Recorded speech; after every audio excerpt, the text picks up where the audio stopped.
जय श्री राम। वस्तु अनेक निछावरी होई, भरी प्रमोद मात सब सोई।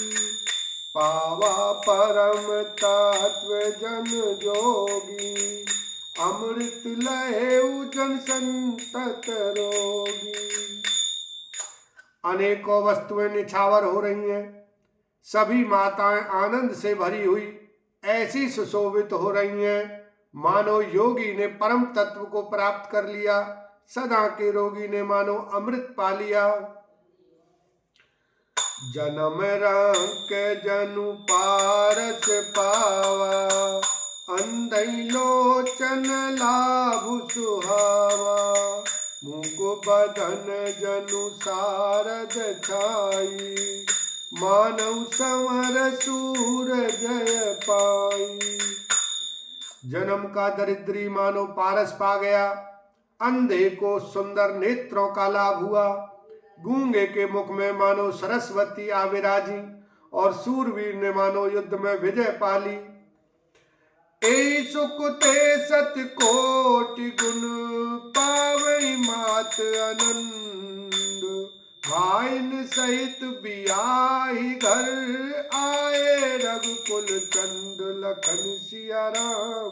जय जय राम। इन सुखों से भी 100 करोड़ गुना बढ़कर आनंद माताएं पा रही हैं, क्योंकि रघुकुल के चंद्रमा श्री राम जी विवाह करके भाइयों सहित घर आए हैं। लोक रीति जननी करई, बर दुल्हन सकुचाई। मोद विनोद बिलो की बड़, राम मनई मुस्काई। लखन सिया राम। जय जय राम। माताएं लोक रीति करती हैं, जय श्री राम, और दूल्हे दुल्हने सकुचाते हैं। इस महान आनंद और विनोद को देखकर श्री रामचंद्र जी मन ही मन मुस्कुरा रहे हैं।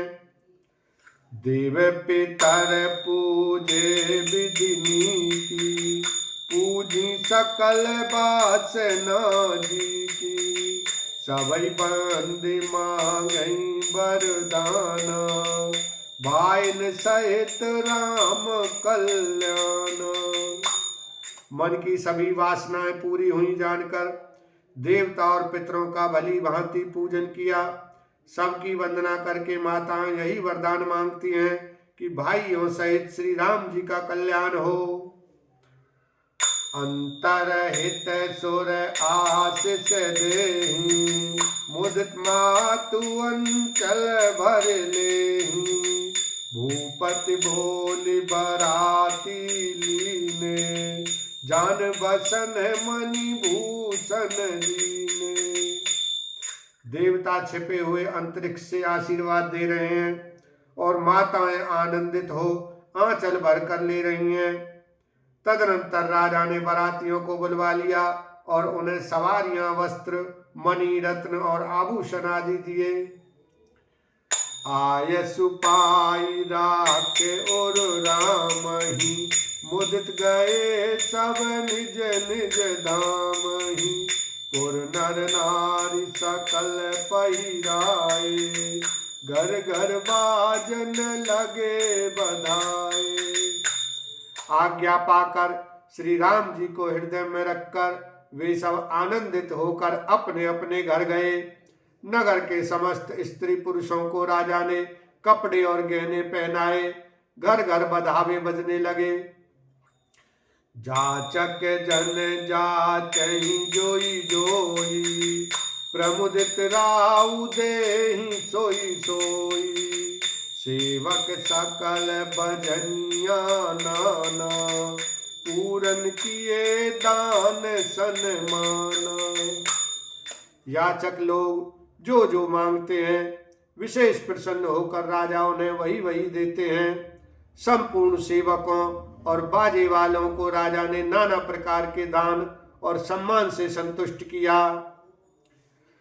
देहि आशीष जोहारी सब, गावई गुण गन गात। तब गुरु भूसुर सहित गृह गवन कीन नर नाथ लखन सिया राम जय जय राम। सब जोहार वंदन करके आशीष देते हैं और गुण समूहों की कथा गाते हैं। तब गुरु और ब्राह्मणों सहित राजा दशरथ जी ने महल में गमन किया।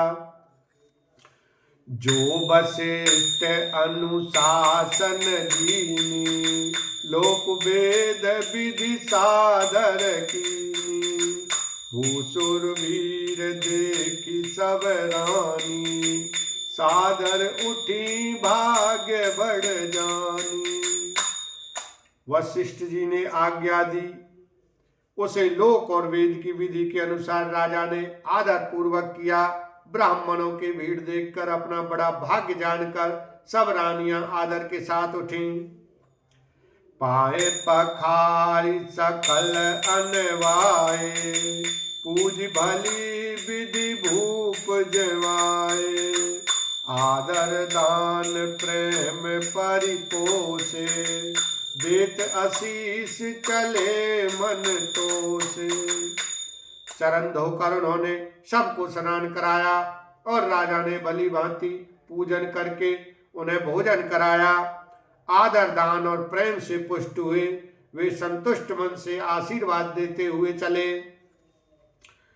बहुविध कीन गाधि सुत पूजा नाथ मोहि सम धन्य न दूजा किनी प्रशंसा भूपति भूरी रानिन सहित लीनी पग धूरी। राजा ने गाधी पुत्र विश्वामित्र जी की बहुत तरह से पूजा की और कहा, हे नाथ, मेरे समान धन्य दूसरा कोई नहीं है। राजा ने उनकी बहुत प्रशंसा की और रानियों सहित उनकी चरण धूलि को ग्रहण किया। भीतर भवन दीन बर बासु मन जोगवतर निरपुर निवासु पूजे गुरु पद कमल बहोरी तीन बिने उर प्रीति न थोरी। उन्हें महल के भीतर ठहरने को उत्तम स्थान दिया जिसमें राजा और सब निवास उनका मन जोड़ता रहे, अर्थात जिसमें राजा और महल की सारी रानियां स्वयं उनके इच्छानुसार उनके आराम की ओर दृष्टि रख सकें। फिर राजा ने गुरु वशिष्ठ के चरण कमलों की पूजा और विनती की। उनके हृदय में प्रीति कामना थी, अर्थात बहुत प्रीति थी। बोलो सियावर रामचंद्र की जय, उमापति महादेव की जय।